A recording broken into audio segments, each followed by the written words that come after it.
और टॉपिक ये है कि शुगर हमारी बॉडी के लिए डेंजरस क्यों है। शुगर का ज़्यादा कंजम्पशन करना वो हमारी बॉडी, हमारे हेल्थ के लिए ठीक नहीं होता। तो उससे क्या क्या चीज़ें होती हैं, क्या क्या प्रॉब्लम्स होते हैं, वन बाय वन हम उसको डिस्कस करेंगे। ठीक बच्चों, पहली बात अगर हम करें तो पहली बात होती है, अगर हम देखें इसमें, वो होता है weight gain and food fat storage. देखो होता क्या है ना, जब हम शुगर को कंज्यूम करते हैं तो हमारी बॉडी ग्लूकोज प्रोड्यूस करती है, उसको कन्वर्ट कर देती है ग्लूकोज में। अब ग्लूकोज तो अच्छी बात है, उससे हमें एनर्जी मिलती है, लेकिन अगर उस एनर्जी का हमने प्रॉपर यूज नहीं किया तो वो एनर्जी कन्वर्ट होती है फैट में, मतलब मोटापे में। तो शुगर का पहला नुकसान तो ये है। दूसरा सुनिए, दूसरा नुकसान है बेटा आपका हार्ट डिजीज रिस्क। होता क्या है ना, जो हमारे हार्ट में शुगर का कंटेंट बढ़ेगा ना ब्लड में, तो ब्लड हमारा धीरे धीरे थिनर होता जाएगा, थिक होता जाएगा ना, ब्लड में थिकनेस आने लगेगी।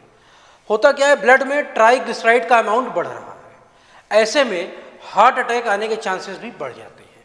उसके बाद सुनिए, होता यह है बच्चों, जब हम शुगर कंज्यूम कर रहे हैं, ठीक है, तो जो हमारे ब्लड में शुगर का कंटेंट है, अमाउंट है, वो बढ़ रहा है। इंसुलिन क्या करती है, उस अमाउंट को कम करने लगती है। उसका नुकसान क्या है, हम बार बार हमें भूख लगने लगती है, एनर्जी हमारी डाउन हो जाती है। उसका एक नुकसान तो ये भी है। उसके बाद बच्चों एक चीज़ और है, मैं बोलूँगा आपसे, अगर बार बार हम शुगर का कंजम्पशन कर रहे हैं तो एक टाइम के बाद ना हमारी बॉडी इंसुलिन को इग्नोर करने लगती है। ये डेंजरस है, क्योंकि यहाँ से स्टार्ट होता है डायबिटीज़।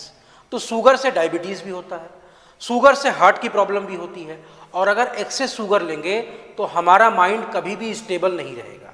कभी हमें कोई चीज़ बहुत अच्छी लगने लगेगी, कभी हमें आलस आने लगेगी, कभी भी हम क्लियर नहीं हो पाएंगे कि हमें करना क्या है। तो इसके दो चीज़ें हैं। देखो बच्चों, शुगर बुरी चीज़ नहीं है, क्योंकि शुगर से ही तो ग्लूकोज में कन्वर्ट करती है बॉडी, उससे हमें एनर्जी मिलती है। Overuse of sugar is always dangerous to health.